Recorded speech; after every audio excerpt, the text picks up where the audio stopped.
Assalamualaikum warahmatullahi wabarakatuh. Al-Fatihah ila hadratin Nabi Mustafa Muhammadin sallallahu alaihi wasallam wa ala alihi wa sahbihi wa dzurriyyatihi wa ahli baitihi jami'il anbiya wal mursalin wa syuhada wa sholihin wa ala Al-Fatihah. A'udzu billahi minasy syaithanir rajim. Bismillahirrahmanirrahim. Alhamdulillahi rabbil alamin. Ar-Rahmanir Rahim. Maliki yaumiddin. Iyyaka na'budu wa iyyaka nasta'in. Ihdinas siratal mustaqim. Siratal ladzina an'amta 'alaihim ghairil maghdubi 'alaihim waladdallin. Amin. Allahumma salli wa sallim wa barik 'alaihi wa 'ala alihi. Allahumma salli 'ala Muhammad. Ya Rabbi salli 'alaihi wa sallim. Allahumma salli 'ala Muhammad. Ya Rabbi salli 'alaihi wa sallim. Arju syafa'ata min Muhammad. Lau kuntu artakibul muharram. Allahumma salli 'ala Muhammad. Ya Rabbi salli 'alaihi wa sallim.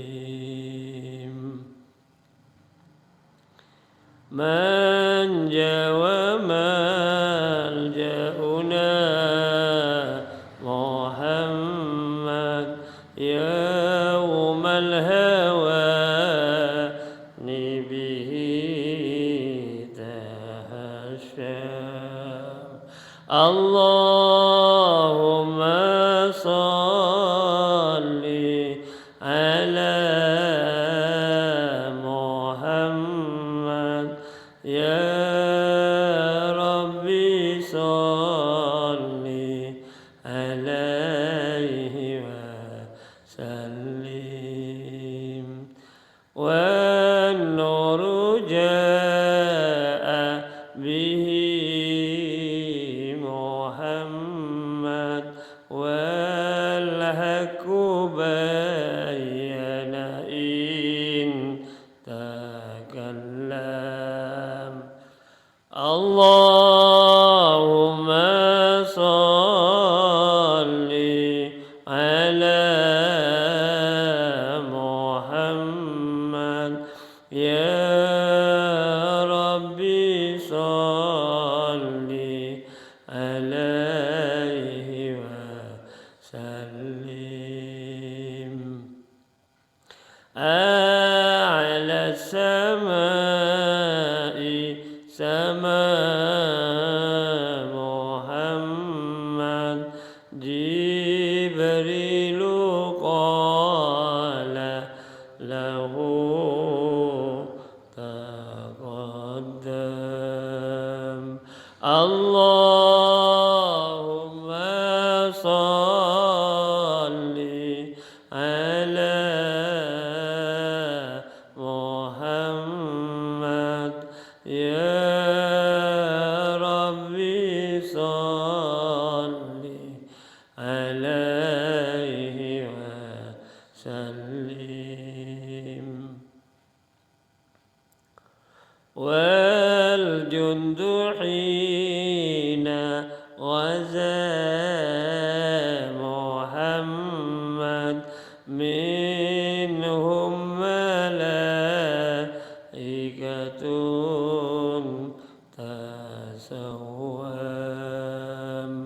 Allahumma salli ala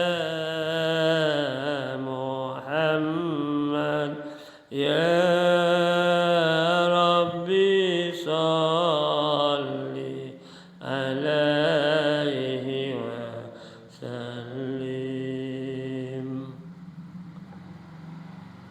والدين أدهره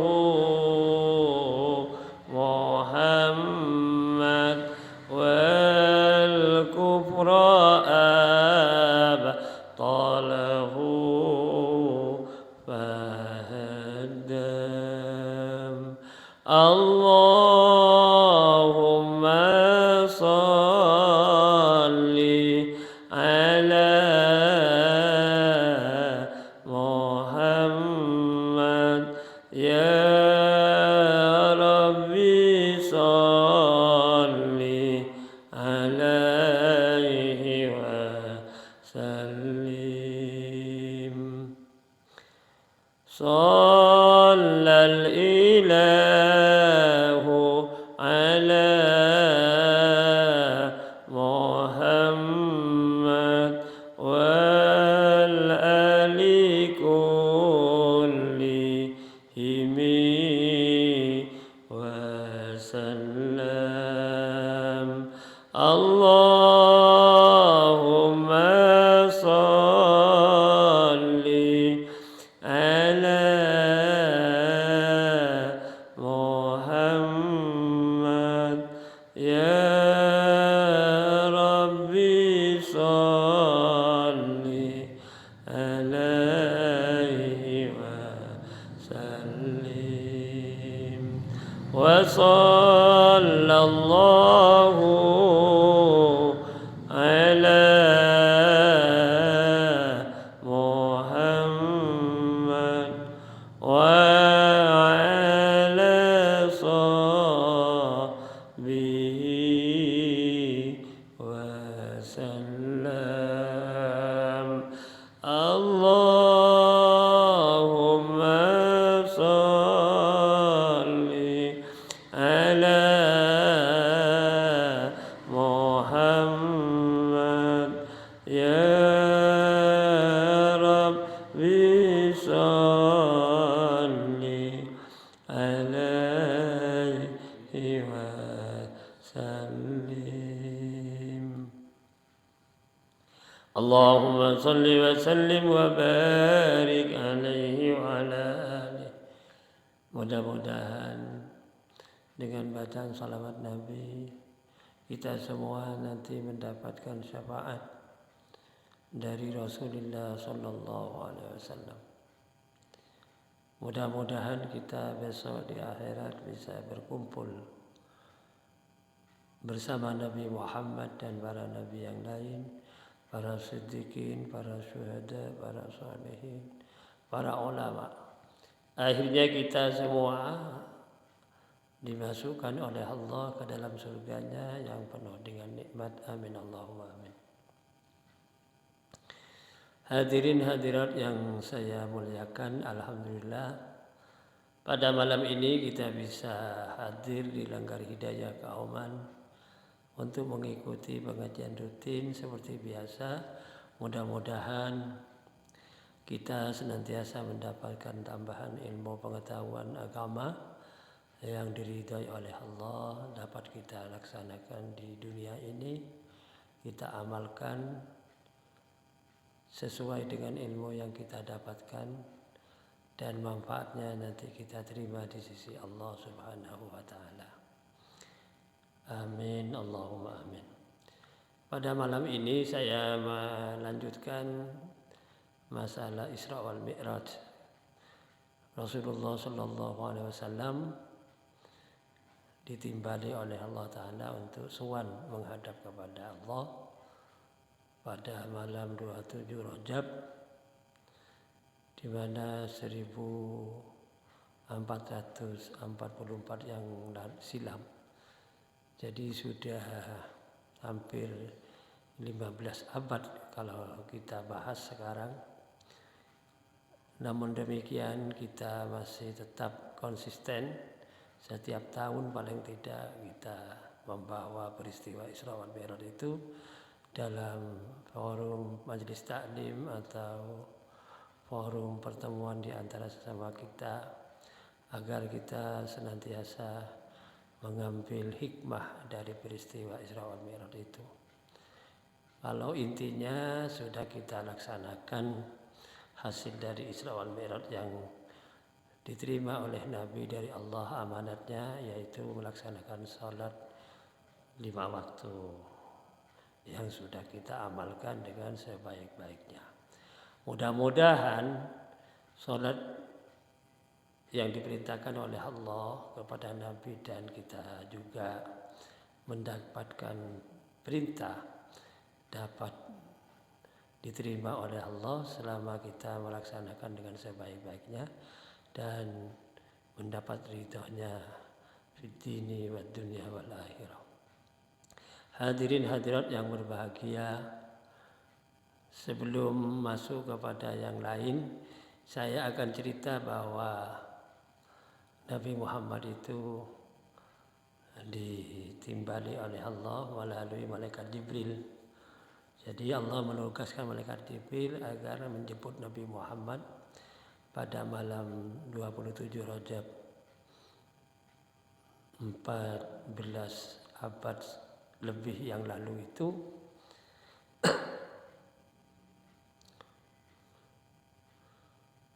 Pada saat itu Allah dawuh kepada malaikat Jibril, Jibril, pada malam ini semua hamba-hambaku khususnya malaikat, semua kegiatannya agar diliburkan dulu karena ada satu hal yang perlu saya sampaikan padamu. Lalu malaikat Jibril matur kepada Allah, ya Allah, ada apa ini kok para malaikat yang sedang melakukan ibadah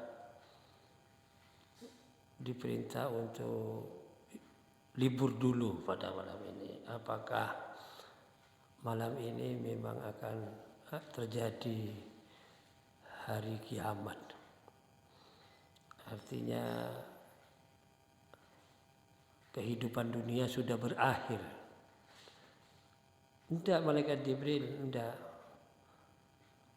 Perlu malaikat-malaikat yang melaksanakan kegiatan ibadah itu diliburkan dulu karena saya mau memanggil Muhammad bin Abdullah. Oleh sebab itu malam ini kamu ke sana, jemput dia, bawa kemari, kata Allah. Oh iya, sami'na wa ata'na, sam'an wa ta'atan. Malaikat Jibril menerima tugas dari Allah pada malam 27 Rajab itu untuk menjemput Nabi Muhammad. Keperluannya apa? Yaitu melalui proses pemanggilan itu Nabi harus pergi dari Mekah ke Masjidil Aqsa, kan begitu. Setelah itu Nabi dimi'rajkan dari Masjidil Aqsa, naik melalui langit pertama, kedua, ketiga, keempat, kelima, keenam, ketujuh. Itu yang dinamakan Mi'raj sampai Nabi ke Sidratul Muntaha itu. Seperti yang bapak-bapak, ibu-ibu mendengar kisah tentang Isra Mi'raj. Namun demikian Nabi Muhammad dari Masjidil Haram ke Masjidil Aqsa itu harus memakai kendaraan, alat transportasinya. Perjalanan dari Masjidil Haram ke Masjidil Aqsa itu oleh Allah, malaikat Jibril diperintah supaya mengambil binatang surga yang namanya buraq itu.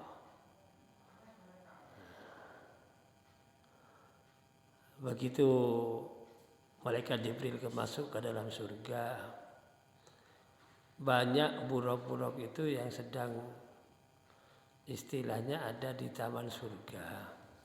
Kalau di sini di kebun binaan, taman, di taman-taman surga itu sedang istilahnya, ya kalau bahasa yang biasa itu binatang-binatang itu sedang ada yang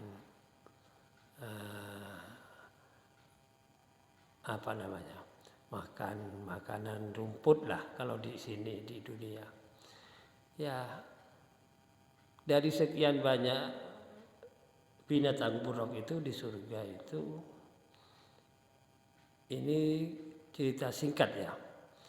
Ada satu dari sekian banyak buruk itu yang menyendiri itu ceritanya.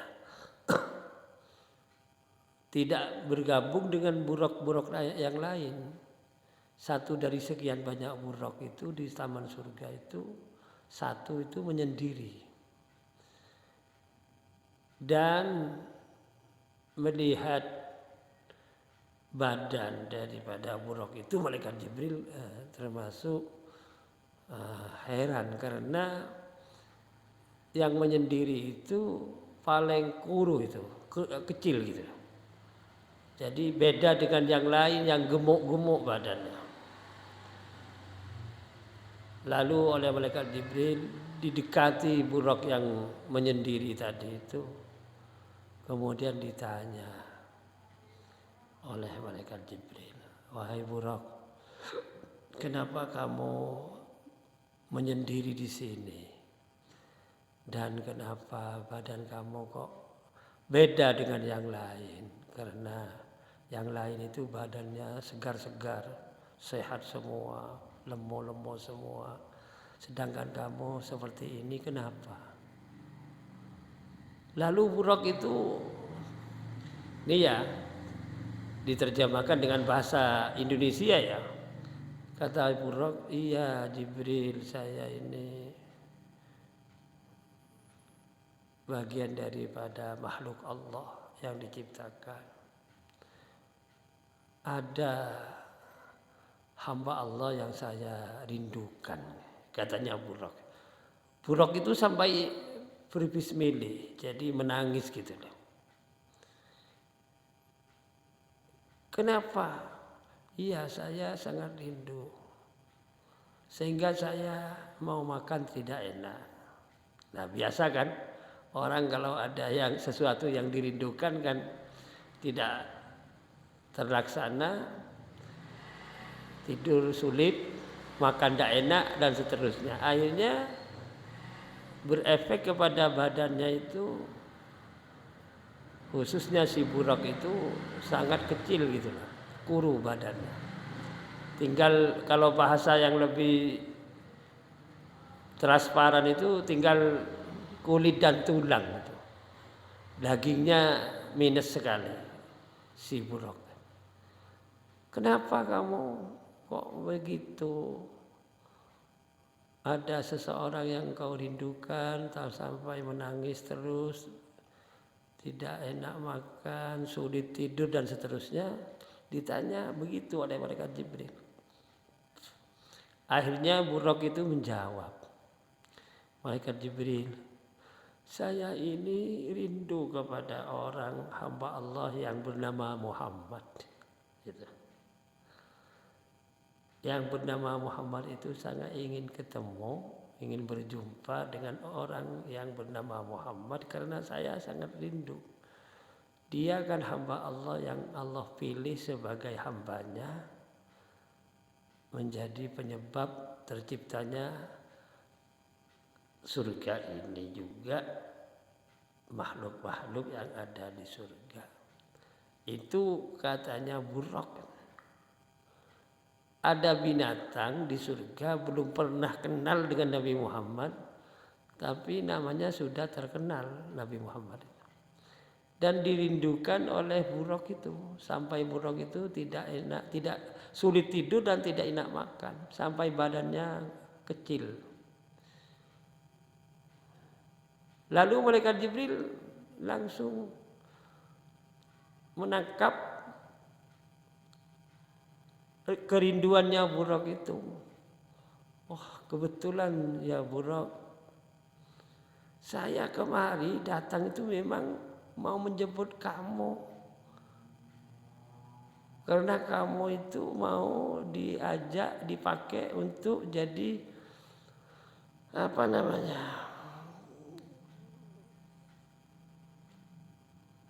kendaraan kalau bahasa sekarang dari Masjidil Haram ke Masjidil Aqsa. Karena yang namanya Muhammad yang kau rindukan itu oleh Allah sekarang ditimbali supaya suan menghadap Allah. Tetapi prosesnya harus dari Masjidil Haram menuju Masjidil Aqsa. Perjalanan dari Masjidil Haram ke Masjidil Aqsa itu memerlukan kamu. Ini kebetulan sekali kamu ini merindukan hamba Allah yang nama Muhammad bin Abdullah itu. Ini hasil kisah sebagian ya. Proses Nabi Muhammad mau diberangkatkan dari Masjidil Haram ke Masjidil Aqsa memakai binatang surga yang namanya Buraq. Kebetulan sekali Buraq yang mau dikeluarkan dari surga dipakai oleh Nabi Muhammad itu oleh malaikat Jibril ditemukan posisinya seperti yang saya ceritakan tadi.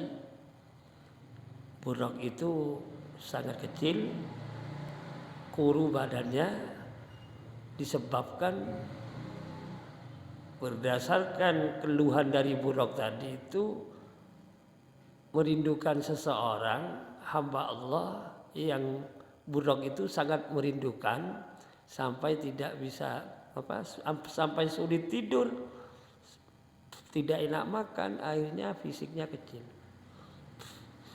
Inilah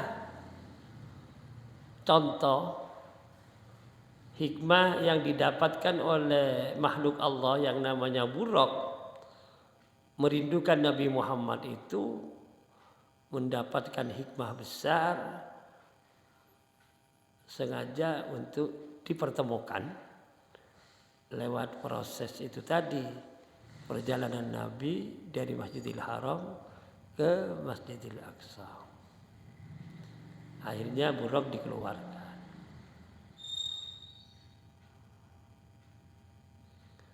Begitu sudah ada di Masjidil Haram, Buraq ini sudah merasa senang hatinya, gembira. Jadi karena mau bertemu dengan hamba Allah yang dicintai tadi, yang dikangeni tadi, yang dirindukan itu tadi, yaitu Nabi Muhammad ibnu Abdullah, menjadi hamba Allah sekaligus diangkat sebagai Nabi dan Rasul.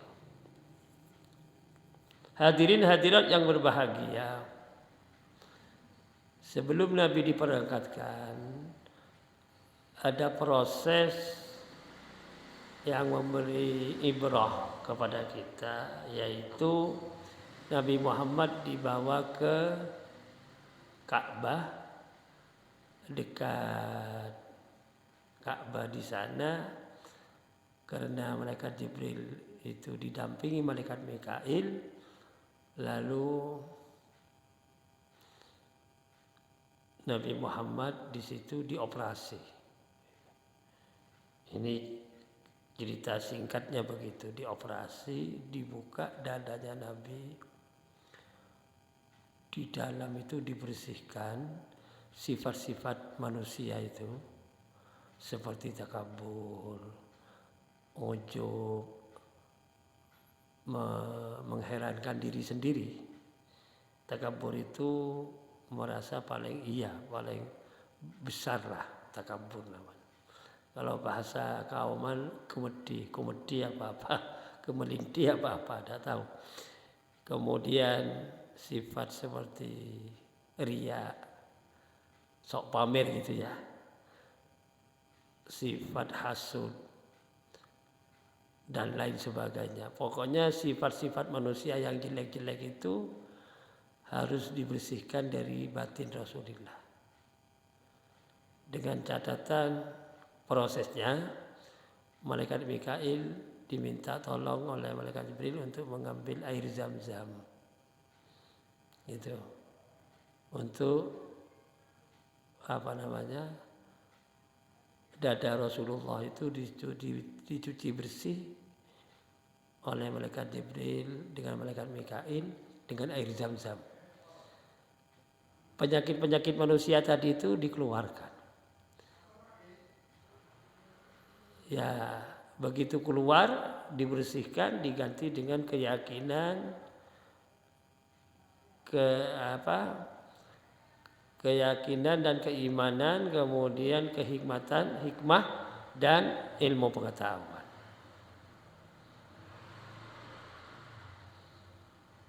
Ini ada hikmah yang perlu kita ambil gambaran dari peristiwa ini. Kenapa Nabi? Apakah Nabi punya sifat takabur, hasud, riya dan seterusnya? Itu sebetulnya tidak, tapi itu untuk menjadi ibrah, gambaran, contoh konkret bagi hambanya Allah, umat Muhammad seperti kita. Karena Nabi itu mau sowan kepada Allah, mau menghadap Allah.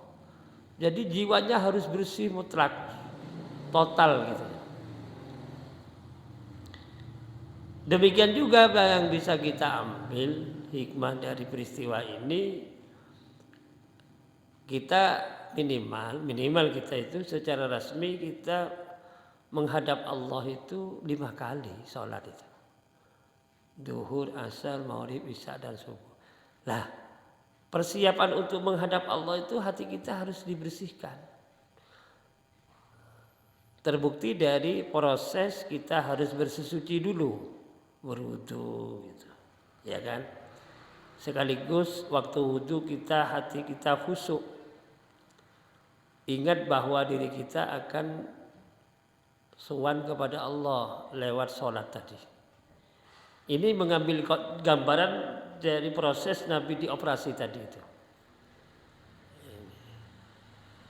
Supaya apa? Supaya pelaksanaan sholat itu betul-betul menjadi sholat yang diterima oleh Allah, karena hati kita ikhlas, mantap, khusyuk. Kebetulan yang disembah Allah, Sang Maha Besar, Maha Kuasa, Maha segala-galanya. Jadi tergambar dari proses operasinya Rasulullah itu yang dibersihkan penyakit-penyakit kemanusiaan yang ada di dada Rasul itu, intinya menjadi contoh bagi umat Muhammad termasuk kita,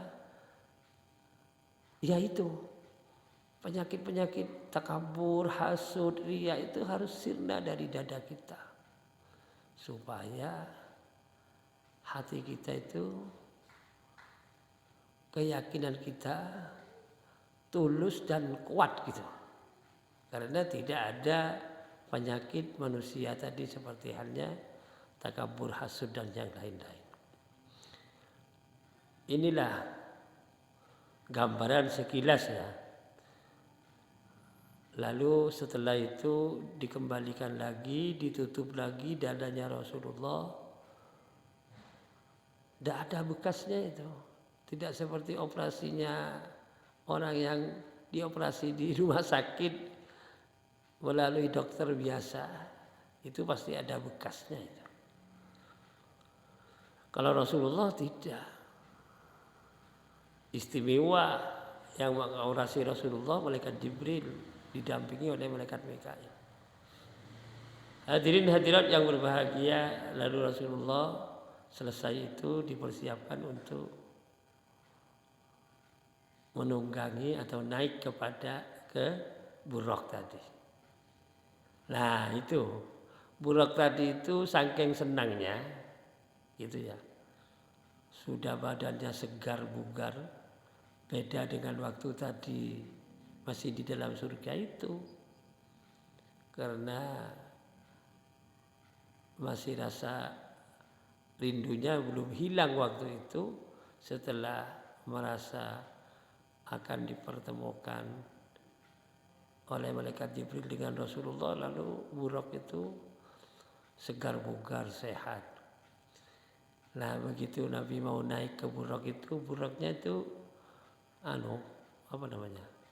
polah gitu.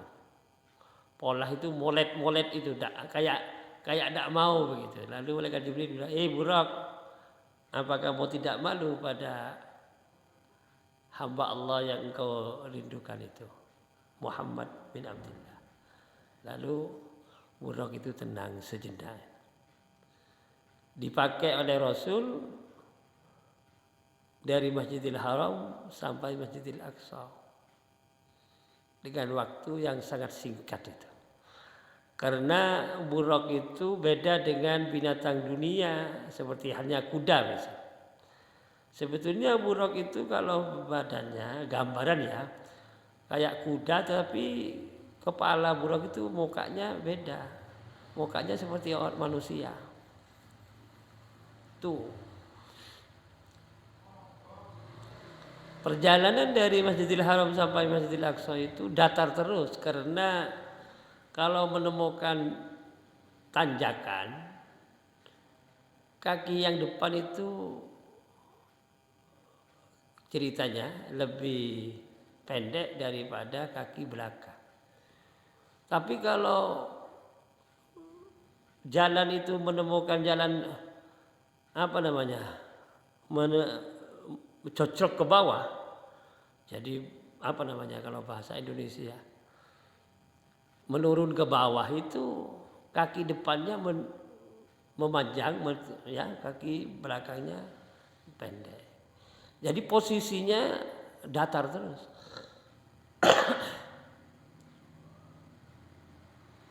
Perlu saya sampaikan, satu dari sekian banyak peristiwa yang terjadi dalam perjalanan dari Masjidil Haram ke Masjidil Aqsa. Pertama kali Rasulullah dalam perjalanan bertemu dengan suatu tempat di mana tempat itu ada bau yang sangat harum, wangi gitu ya. Lalu Rasulullah tanya kepada malaikat Jibril, ini tempatnya apa? Kok baunya berbau wangi dan harum? Nah, malaikat Jibril menjawab, Muhammad, ini tempatnya seorang wanita yang mempertahankan keyakinannya, imannya terbunuh oleh Raja Fir'aun waktu itu. Siapa itu? Ya ini tempatnya, di sini peristiwa terjadinya pembunuhan pada seorang wanita yang bernama Masitoh. Gitu. Itu pembantu rumah tangganya Raja Fir'aun, Nyai Masitoh itu. Nah, bercerita tentang Nyai Masitoh sekilas ya, itu dibunuh oleh Fir'aun karena tidak percaya kepada Fir'aun sebagai Tuhan.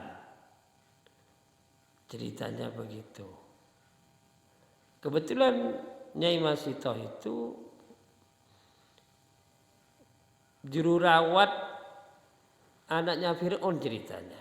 Gitu deh. Jadi kalau sekarang di rumah tangga yang itulah, yang mengundang suster apa ya, yang tukang merawat anaknya majikan itu. Nah ini pada satu hari peristiwa itu terjadi, sebabnya Masitoh dibunuh itu inilah perlu kita perhatikan bersama, seksama. Masito itu waktu mensisir rambutnya anaknya Fir'aun yang kecil tadi. Lalu waktu mensisir rambutnya itu sisirnya jatuh.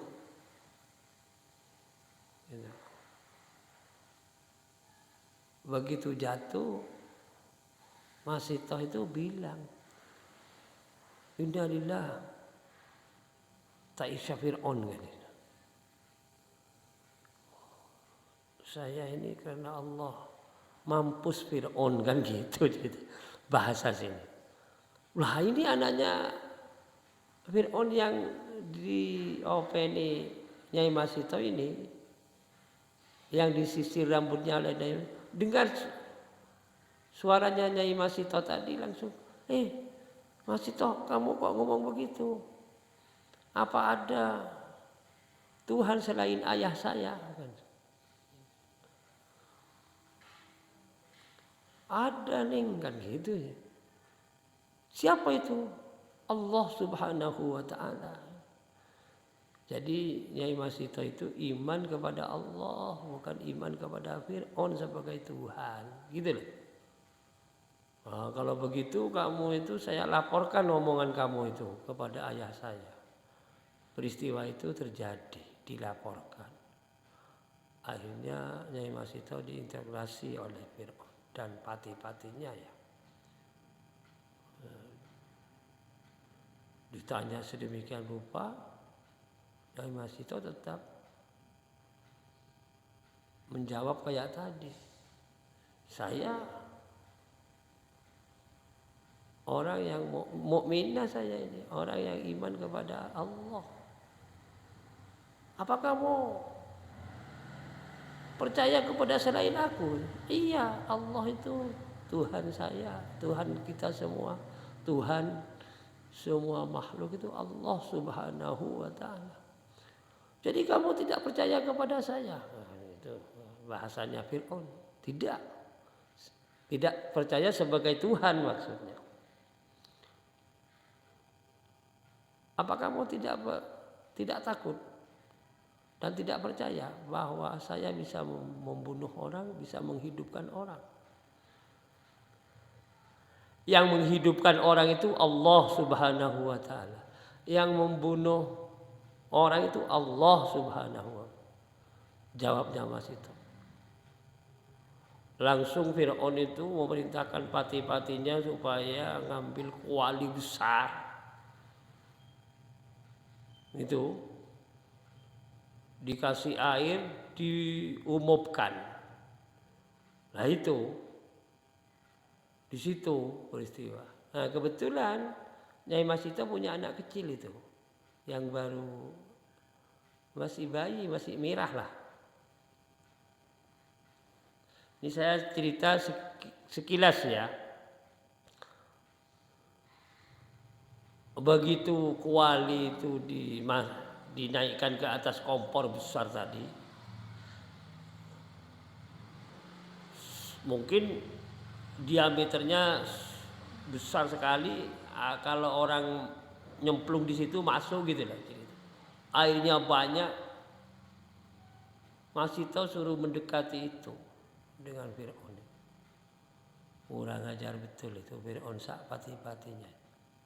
Ini Masito, lihat kuali ini sedang umup ini. Kamu masih mempercayai Tuhan selain aku kan? Iya, saya percaya kepada Allah Subhanahu wa ta'ala. Kamu udah melihat ini. Persiapan kamu bisa mati karena kamu mau saya godok di dalam. Mau saya masukkan di dalam kuali besar ini. Kalau kamu tidak mempercayai aku sebagai Tuhan, kurang ajar itu Fir'aun. Ya Masito sebagai manusia ya, kan hatinya deg-degan, deg-deg. Lah ini getaran batin Masito itu nyambung kepada bayi yang sedang digendong.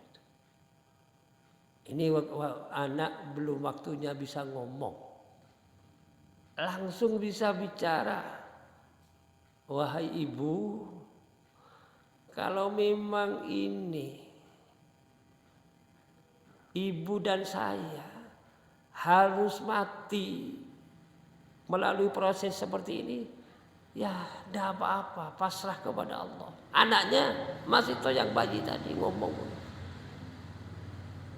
wah ini masih itu tambah berkobar-kobar itu.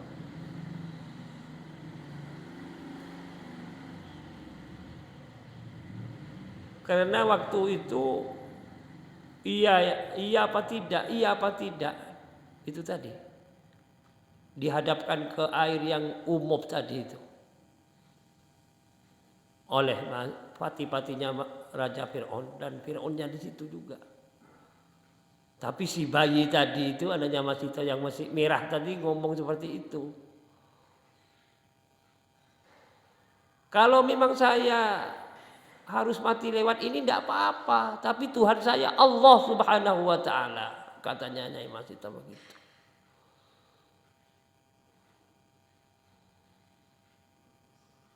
Inna lillahi wa inna ilaihi raji'un.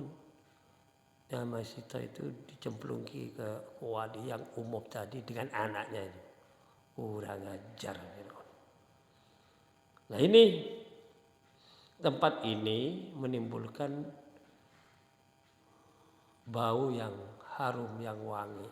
Ketika Nabi lewat dari Masjidil Haram menuju ke Masjidil Aqsa.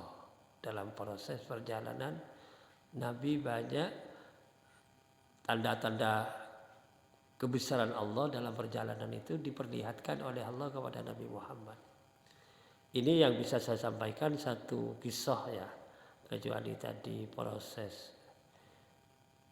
malaikat Jibril dan malaikat Mikail tadi di depan Ka'bah Multazam itu mengoperasikan dada Rasulullah, ada peristiwa Nyai Mas Ito ini. Mudah-mudahan dapat kita ambil manfaatnya, ada hikmah yang betul-betul bermanfaat bagi kita semua. Keyakinan kita bisa tambah mantap, tambah kuat, dan mendapatkan tambahan ilmu yang bermanfaat, mendapat ridha dari Allah Subhanahu wa taala. Amin Allahumma amin. Maulaya salli wa sallim daiman abada ala habibika khairil khalqi kullihim huwal habibul ladzi turja syafa'atuhu likulli hawlin minal ahwali muhtahimi ya Rabbi bi Mustafa بلغ مقاصدنا واغفر لنا ما ضل وسعت كرمي ربنا آتنا في الدنيا حسنة وفي الآخرة حسنة وقنا عذاب النار سبحان ربك رب العزة عما يصفون وسلام على الحمد لله رب العالمين. السلام عليكم ورحمة الله وبركاته.